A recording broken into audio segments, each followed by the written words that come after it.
আসসালামু আলাইকুম ওয়া রাহমাতুল্লাহি ওয়া বারাকাতুহু। প্রিয় শিক্ষার্থী বন্ধুরা, এই পর্বে আমরা দেখার চেষ্টা করব প্রি-ডিফাইন কিছু কনস্ট্যান্ট। প্রি-ডিফাইন আগে থেকেই ডিফাইন করা আছে নির্দিষ্ট কিছু জিনিস। তো সেই নির্দিষ্ট কিছু জিনিস আমাদেরকে এই প্রি-ডিফাইন কনস্ট্যান্ট আমাদেরকে কর্মক্ষেত্রে খুবই কাজে লাগবে এবং এটাকে বলা হয় ম্যাজিক কনস্ট্যান্ট, ম্যাজিকের মতন কাজ করবে। তো আমরা এটাকে নাম দিতে পারি ম্যাজিক কনস্ট্যান্ট ডট পিএইচপি। ওকে, এখানে আমরা দেখব কিছু ম্যাজিক কনস্ট্যান্ট। তো আগে থেকে নির্ধারণ করা আছে, তো এক একটা জিনিস এক একটা সিস্টেম কাজ করবে। যেমন আমি কত নম্বর লাইনে আছি, কত নম্বর লাইনে কাজ করতেছি এটা জানতে চাই, আমি কোন ফাংশনে কাজ করতেছি এটা জানতে চাই, আমি কোন ডিরেক্টরিতে আছি এটা জানতে চাই। এই যে বিষয়গুলো আমাদের দরকার হবে, যেমন প্লাগইন ডেভেলপমেন্টের সময় আমি একটু জাস্ট হালকা বলে নেই। প্লাগইন ডেভেলপমেন্টের সিএসএস ফাইলগুলো পাওয়াইতে হবে। তখন আমাদেরকে এটা একটু ইকো দিয়ে নেই, ইকো _dir ডিরেক্টরি। তখন আমরা কোন ডিরেক্টরিতে আছি এই ডিরেক্টরিটা আমরা এখান থেকে জানতে পারবো। দেখি এটার ফাইল একটু নিয়ে নেই, তাহলে ডিরেক্টরি dir মানে ডিরেক্টরি। ফাইন, তো এই ডিরেক্টরি যদি আমরা যাই, এখানে যদি আমরা এটাকে একটু চেক করার চেষ্টা করি, দেখেন কোন ডিরেক্টরিতে আছে বলে দিছে, জ্যাম ফোল্ডারের ভিতরে, htdocs এর ভিতরে, ডি ড্রাইভে এন্ড php লার্ন। ওকে, তাহলে কিন্তু আমরা ডিরেক্টরিটা পেয়ে গেলাম। এখন আমরা যদি জানতে চাই যে আমরা কোন ফাইলের ভিতরে আছি, এটা জানতে আমাদেরকে যেতে হয় হচ্ছে ফাইল, ইকো দিয়ে চেক করে ফাইল।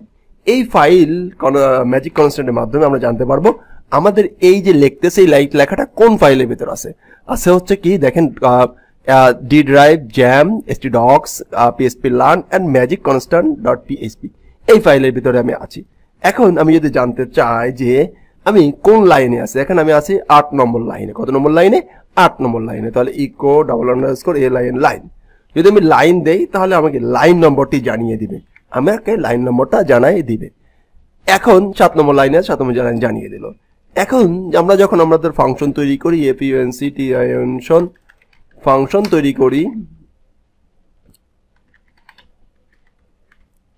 এই ফাংশনটার নাম কি সেটাও যদি আমরা জানতে চাই তাহলে আমরা জানতে পারবো ইকো ফাংশন দিয়ে দিলাম এবং ফাংশনটাকে কল করি, তাহলে আমরা জানতে পারবো আমরা কোন ফাংশনের ভিতরে আছি। তো এটা গুরুত্বপূর্ণ। ওই যে উপরে দুটো কিন্তু আমি কাজ করেছি, যেমন হচ্ছে ডিরেক্টরি আমি কাজ করেছি প্লাগইন ডেভেলপমেন্ট সময় আমাদের দরকার হয়েছিল। তো আমরা আরেকটু অ্যাডভান্স লেভেলে যে দেখবো যে আমরা কিভাবে কাজ করতেছি। তাহলে আমরা রানিং কোন হলো যে এগুলো হচ্ছে ম্যাজিক কনস্ট্যান্ট। তাহলে ডিরেক্টরি, ফাইল, হচ্ছে লাইন এবং ফাংশন, এই চারটা বিষয় জানতে পারলাম। এছাড়াও আরো অনেক কিছু আছে, যেমন হচ্ছে যে ক্লাসটা এখন আমি কথা বলবো না, শুধু বলবো ম্যাজিক ক্লাস, এটা একটা কনস্ট্যান্ট। ক্লাস কোন ক্লাসে আছে এটা জানা যায়। ক্লাস নিয়ে যদি এখন যদি আলোচনা করতেছি না, তবু আমরা যেটাকে ম্যাজিক কনস্ট্যান্ট বলে, এবং যখন আমরা ওপি শিখবো তখন এই ক্লাসটার জন্য আমরা ডিফাইন করতে পারি ম্যাজিক কনস্ট্যান্ট কি কি, এটা মিনিমাম আমরা জেনে রাখি। তাহলে কি, directory, file, line, function, class, তারপর হচ্ছে মেথড, নেম স্পেস, এইগুলো মোটামুটি জানা থাকতে হবে আমাদেরকে। এখন এইগুলো কি করা হয়, ম্যাজিক কনস্ট্যান্ট। তাহলে এগুলো তো আমি প্র্যাকটিক্যালি দেখাতে পারলাম, এগুলো কেন দেখাতে পারলাম না, কারণ এখন আমি ওপিতে আসি নাই। কিন্তু ওপিতে আসলে এই ম্যাজিক কনস্ট্যান্ট গুলো ব্যবহার করতে হবে। এখন কেউ যদি বলেন যে ওপি শিখবো, দেখেন তাকে কিন্তু পিএইচপি শিখতে হচ্ছে, এবং পিএইচপি শিখে তাকে কিন্তু অবশ্যই এখানে হলো যে ওপিটা ভালো জানতে হচ্ছে। আবার কেউ যদি বলেন থিম ডেভেলপমেন্ট শিখবেন, থিম ডেভেলপমেন্ট বা প্লাগইন ডেভেলপমেন্ট শিখবেন, তাকে কিন্তু এগুলো বিষয় জানতে হচ্ছে। তারপরে কেউ যদি বলেন লারাভেল শিখবেন, তাকে কিন্তু এই বিষয়গুলো পারফেক্টলি ওয়েতে জানতে হবে, নাহলে কিন্তু আমরা লারাভেল একটা সিনক্রোনাইজ একটা সিস্টেম, একটা স্ক্যাফোল্ডিং বলতে পারি। তো সেইখানে কিন্তু কাজ করবে টোটাল পিএইচপি মেকানিজম। সেই ক্ষেত্রে আমাদেরকে পিএইচপিটা খুব ডিপলি জানা দরকার। ওকে, তাহলে এই পার্টে মোটামুটি আমরা এই ম্যাজিক কনস্ট্যান্ট নিয়ে আলোচনা করলাম এবং দেখার চেষ্টা করলাম।